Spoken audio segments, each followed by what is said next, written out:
ये सब समुद्री जीव जो एक एक करके समुद्र से क्यों भागकर बाहर आ रहे हैं, जबकि इनका जीवन तो पानी में ही होता है।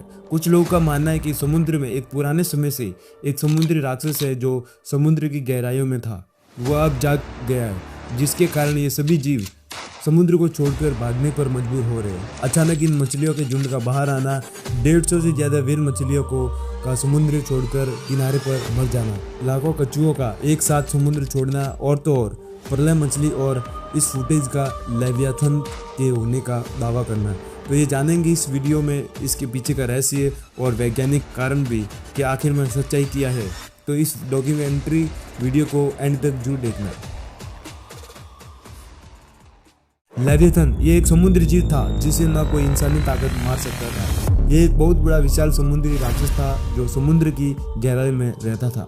इसके पीठ के पीछे बड़े बड़े कांटेदार भाले होते थे और इसकी चमड़ी ताकतवर इतनी होती थी कि किसी भी हमले का इस पर कोई असर नहीं होता था। बाइबिल ग्रंथ के अनुसार लेवियाथन की रचना भी ईश्वर ने ही की थी, जो कि ईश्वर की शक्ति और संसार की सृष्टि को बताता था। जिस प्रकार हमारे हिंदू धर्म में मत्स्य पुराण के अनुसार भगवान विष्णु ने धरती पर होने वाले महाप्रलय को बचाने के लिए मत्स्य अवतार लिया, ठीक उसी तरीके से ईसाई धर्म के पवित्र ग्रंथ बाइबिल के अकॉर्डिंग लेवियाथन को एक शक्तिशाली अपराजित जीव के रूप में ईश्वर द्वारा बनाया गया एक जीव बताया है, जिसे ईश्वर के अलावा उसे कोई और नहीं हरा सकता। कहीं कहीं ये जीव लेवियाथन एक समुद्री राक्षस के रूप में बताया जाता है। अब ये आर्टिकल्स देखे तो कि बाइबिल हब की से लिया गया है। इसके अकॉर्डिंग ईश्वर ने लेवियाथन को मारा और इसे डेजर्ट एनिमल्स को खाने के रूप में दे दिया था। तो ये कंफर्म है कि लेवियाथन को मारा गया था, जैसा कि बाइबिल के संदर्भ में लिखा हुआ मिलता है। अब कुछ और ईश्वर द्वारा बनाया गया एक शक्ति को बताता है और कुछ और इसे ओशियन जायंट के रूप में बताया जाता है। अब ये दोबारा जीवित तो नहीं हुआ होगा क्योंकि ईश्वर ने इसे खुद मारा, जानवरों को खाने के लिए छोड़ दिया था। अब इसे साइंटिफिक वैज्ञानिक दृष्टिकोण से देखें तो वैज्ञानिक इसे सिर्फ एक कहानी एवं कल्पना मात्र मानते हैं, क्योंकि इसका कोई स्पष्ट प्रमाण नहीं है और आज तक ये साबित नहीं हुआ कि ये प्राणी रियल में एग्जिस्ट करता है और ओशियन में लेवियाथन जिंदा है। इसका आज भी समुद्र की गहराई में ऐसा कोई प्रमाण नहीं मिला है, जिसके कारण ये कल्पना और एक मिथक बनकर रह गया है। लेवियाथन के मारे जाने का संदर्भ बाइबिल हब के आप देखना चाहते हो तो आप खुद भी देख सकते हो। मैंने आर्टिकल का लिंक डिस्क्रिप्शन में दे दिया है। हाल ही में उड़ीसा में लाखों कछुए समुद्र से बाहर आए। इसके पीछे ये कोई प्रलय नहीं है बल्कि एक घटना है। इस बार ही नहीं बल्कि ये हर साल आते हैं, जो यहाँ पर लाखों तादाद में अंडे देने आते हैं। अकॉर्डिंग टू NDTV ये हर साल लाखों अंडे देती है। 2023 में 6,37,008 और 2022 में 5.50 लाख ये, यानी हर साल इसकी तादाद बढ़ती जा रही है।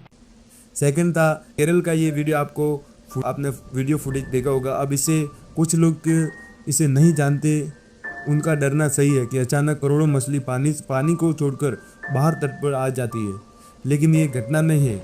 ये एक सैडियन रश है, एक प्रक्रिया है जिसमें एक बहुत बड़े मछलियों का झुंड गहरे पानी को छोड़कर ऊपर किनारे पर आ जाती है। ये मोस्टली भोजन की कमी, शिकारी से बचने या फिर ठंडे पानी और अंडे देने के लिए एक सही जगह की तलाश में आ जाती है। ये सैडियन रश है, जून जुलाई में होता है मोस्टली, क्योंकि इस समय ये प्रजनन व समुद्र तापमान और मौसम अनुकूल होता है।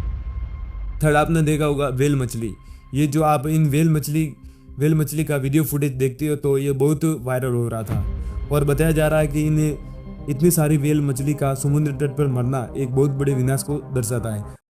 बट नहीं, ये वीडियो ऑस्ट्रेलिया के तास्मानिया बीच की घटना है, जहां पर 150 प्लस व्हेल्स समुद्र के किनारे मिली, जिसका सीधा कारण है पहला, ये व्यवहार का अनुसरण करती है, जिससे कोई व्हेल मछली बीमार या रास्ता भटकने से पूरा व्हेल ग्रुप होता है वो उसको फॉलो करता हुआ ओशन के किनारे पर आ जाता है। दूसरा बड़ा कारण है कि समुद्र में होने वाली एक्टिविटीज़ लाइक भूकंप है, समुद्र बड़े बड़े जहाज़ों के ध्वनि, समुद्र में इंसानों द्वारा रेडार, ये कुछ कई कारण है जिनसे ये भ्रमित होकर रास्ता भटककर किनारे पर भी आ जाते हैं। ये दूसरा बड़ा कारण है। सेकंड है ऑरफिश।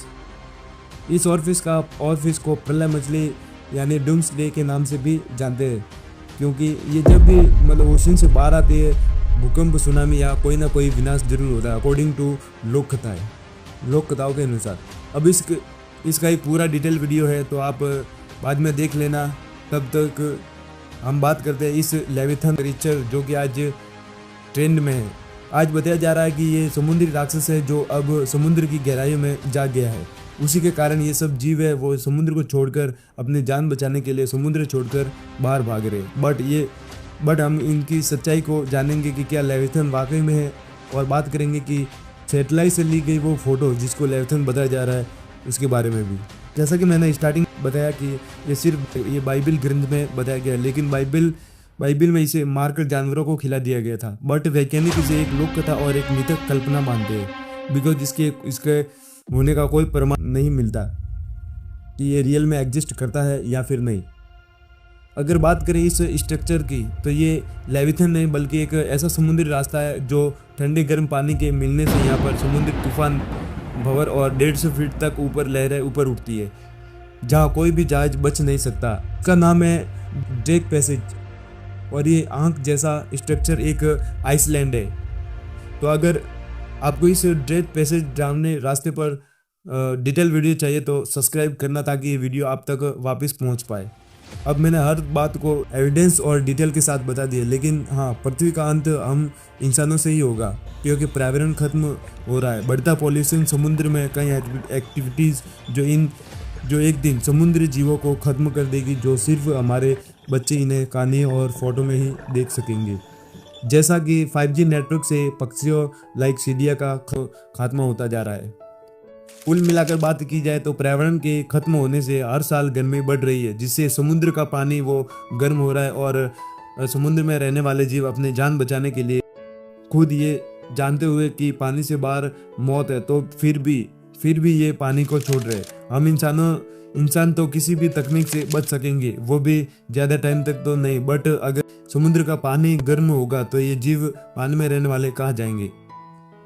So please don't pollution and stop the pollution. तो थैंक यू फॉर वॉचिंग, मिलते हैं नेक्स्ट वीडियो में। So subscribe the channel.